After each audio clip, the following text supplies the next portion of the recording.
Hello everyone, it's Greg from Edinburgh Renaissance Fencing Academy here with the next video in our series on Capoferro's Italian rapier system.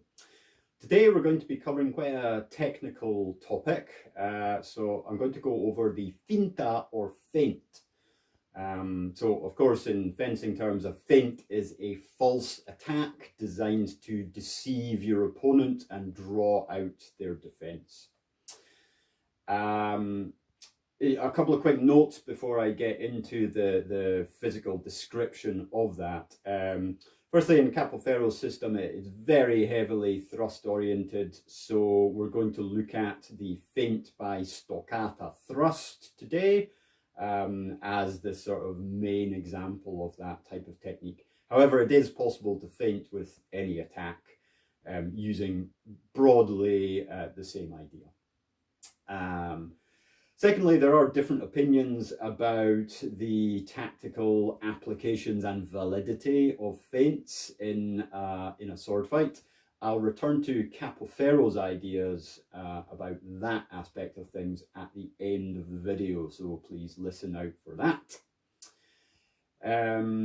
Okay, so that said, let's get going. This is a complex topic and I'm going to be skimming through it quite quickly. So I do suggest that you watch this video more than once if you're looking to really practice this in any depth at home. Okay, so first of all, just to make clear what I mean, without really paying attention to body mechanics to start with. So a feint will typically look like, for example, an attack on the opponent's inside line, which is a feinted attack. It draws an attempt to parry the sword or perform a similar defensive technique, so to displace my sword that way. But as the opponent makes their defense, I have enough space to disengage my sword past their defense and then strike them on the other line, on the outside line in this case. So that's what we're going to examine today as a key example of a feint in Capoferro. Okay, I'm going to put my sword down and demonstrate some principles empty-handed to start with. And I'm going to face in this direction so you can really focus on my balance and my weight distribution for this. Let's just very briefly revisit the real attack, the stoccata thrust. So if I'm on guard in terza guardia, first of all, I'm going to gain my opponent's sword, in this example, on the inside line by turning into quarta, which gives me a mechanical advantage, mechanical dominance over my opponent's blade. And then that allows me to go ahead and make the real attack, the stoccata, like so. So I'm basically committing my body weight forwards. So my body weight's held quite strongly on the lead leg at the end point.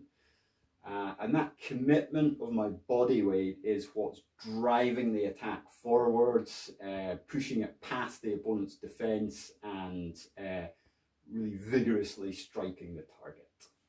Okay. So on guard, gain in quarta, stoccata with the body weight commitment. So the feint is going to look a little bit similar, but hold the body weight back. So we're on guard in terza, we gain the opponent's sword on the inside in quarta, and then we make the feint like this. So my upper body has made the motion of the attack, but my waist and my legs have remained in the more defensive stance. So my balance is still on the rear leg. My opponent's going to commit to some kind of defense, hopefully, which means I can just dip my sword under that defense, bring it up in the opposite line, and then commit my body weight to the real stoccata in the opposite line, which is the seconda line on the outside in this case. So that's going to look like this. On guard, gain, feint, Cavazione, stoccata outside. On guard, gain, feint, Cavazione, stoccata outside.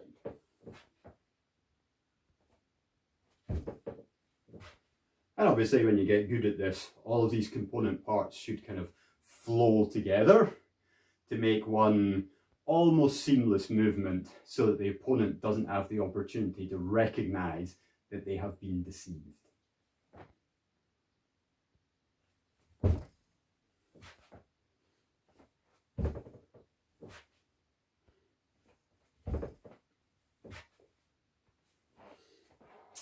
Okay, so that's how to perform a feint.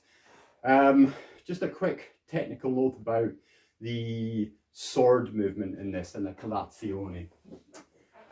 So earlier in our video sequence we looked at a defensive Cavazione where the sword was extracted backwards in order to free it from an opponent's gain.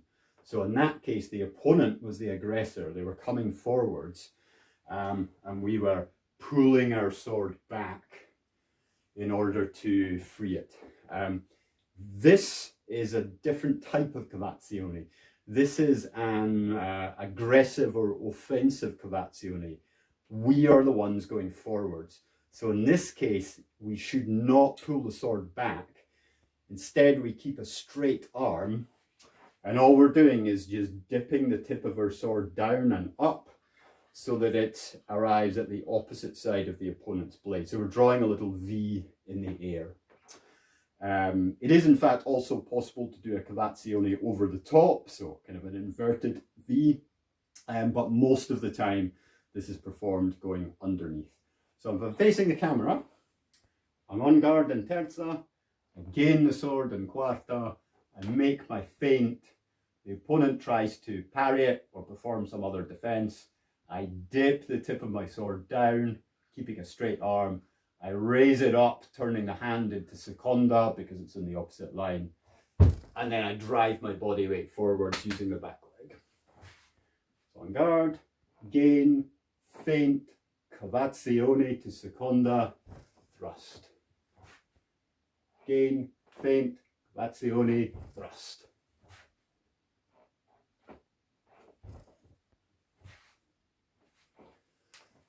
So the Cavazione should be as tight as possible while keeping the tip of your sword free of your opponent's quillons and hilt and obviously of their blade. So that takes a little bit of practice and is ideally done, of course, with a partner, but you can train the basic motion by yourself.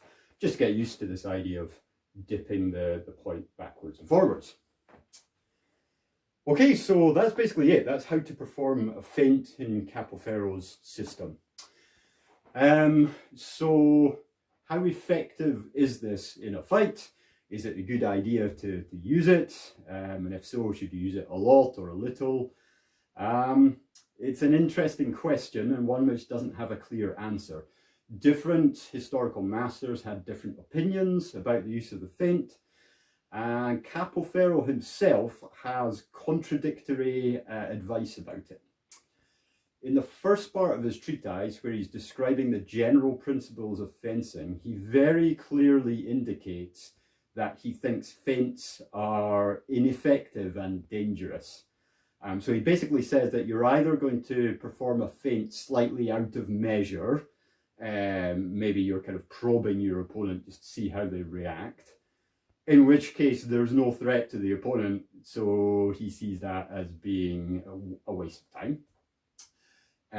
Or you're going to perform a feint in measure, in which case there's a danger your opponent can strike you contratempo, counter time, when you're in the middle of your feint, which he considers to be too much of a risk. It's too dangerous to do in a real fight with sharp swords.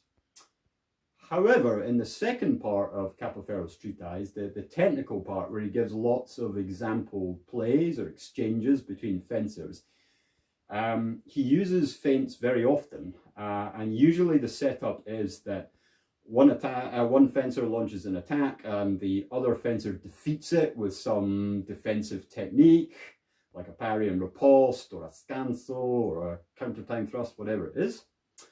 And that's clearly shown and described in the plate. But then he adds a footnote to say that the original attacker would have been much wiser if they had used a feint initially to draw out the opponent's defense, and then they could consequently adapt what they're doing to strike the opponent and defeat that defensive technique.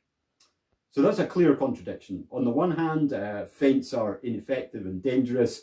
On the other hand, wise fencers use feints. Make of that what you will. My own personal opinion is that feints are a very useful tool, but you have to be careful when you use them. You should apply your judgment. If you think your opponent is somebody who could be deceived by a feint, then of course it's a good technique to use. If you're not sure about your opponent's character or their tactics in a fight, you should be very cautious about using feints because they might actually end up working against you. Okay, so that's it. That's a very brief summary of a very complex topic, but hopefully it's enough to get you started thinking about it. And if you follow the exercise I showed today, step by step, you should be able to build up the different constituent parts of the feint until you're able to get them to flow together. And I do recommend you start off without a sword in your hand, just thinking about the weight distribution aspect. When you're comfortable with that, pick up your sword and try and do the feint properly, weapon in hand. Okay, so that's the end of this video. I will return shortly with the next video in our Capoferro series. Until then, take care everyone. See you next time.